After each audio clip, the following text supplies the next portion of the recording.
name is Rachel and I hope you're having a great day. Today I am throwing together the recipe is called Plum Ricotta Cake, but you can swap out the plums for any fruit, really. I would say maybe not apple, but any soft fruit.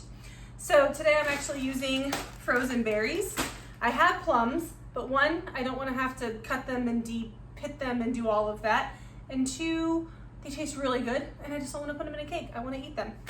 So I've made it before with these. You want to use the berries from frozen or use fresh. You don't want to thaw the frozen berries out.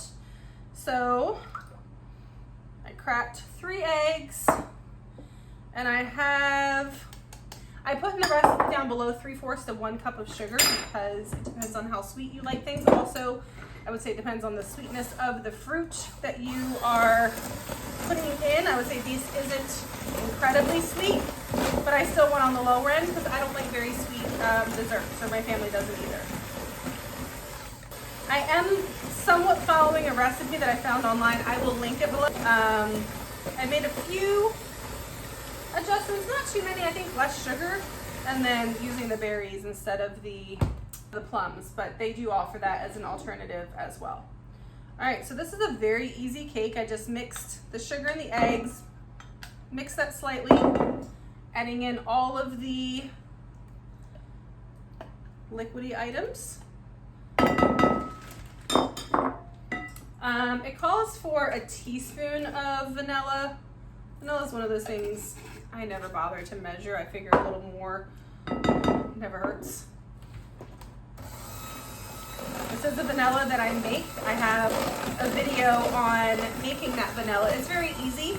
I'm sure you can find information online, but in case you're interested or you want to have a little bit more instruction, I'll link that video down below. Before I add the flour, I do want to cut this cut just so I can add it back to back. I am going to cut some of this only because I know sometimes the berries come out a little big, these blackberries. So I'm just gonna cut them. If you see this, I'll probably cut that into 3 pieces. Don't cut yourself. I'm not trying to be too delicate about it or too perfectionist, but I just want to get it just so that when it bakes, you don't get this huge bite. It kind of blends into the cake more. So I have, 1.5 cups of flour, and then 2 teaspoons of baking soda and a dash of salt. No, baking powder, not baking soda. I apologize.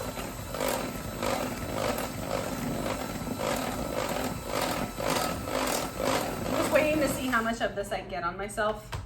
I'll be honest, I don't normally wear good sweaters to bake cakes.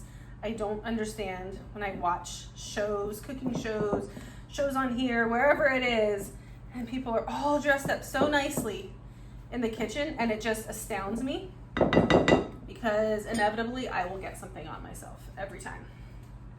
And covered in flour, covered in whatever. All right, so this does have lots of little pieces of raspberry, so it will dye the cake, but I don't mind that.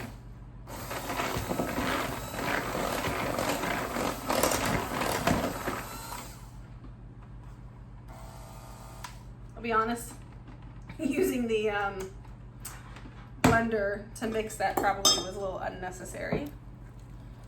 There we go. Another trick that I didn't do, but you can, is if you dust the fruit in a little bit of flour, it helps to keep it from sinking to the bottom quite as much. And I actually forgot, because usually with the plums you can't because it's so wet, but with this, because it's a little bit drier, you could try that and see if it helps it helps suspend the fruit in the cake instead of having it slip down to the bottom. It just gives it a little bit of drag to help it kind of stay at the top or in the middle, wherever it's placed. All right, well actually it looks kind of pretty with all the colors. I might, all right, ignore what my hands are gonna look like now. There we go. Okay, just to make make it look pretty because usually I decorate it with the plum. But there we go. I don't want to tilt it, but what I do want to do is 1, 2, 3, 4, 5 for good measure. That just helps to knock some of the air out, so when you bake it, it bakes more consistently. You don't want to do it so much that you lose any air, but you want to do it at least a little bit that you keep some of that, get some of those bubbles out. So I'm going to put it in a 350-degree oven, about 50 minutes to an hour, and it should be done. Thank you so much for watching. I hope you have a great day. If you haven't yet, please take a minute to like the video, subscribe, comment down below. Let me know what other types of videos you'd like me to make, or any other recipes you'd like me to try out. Thank you again and have a great day.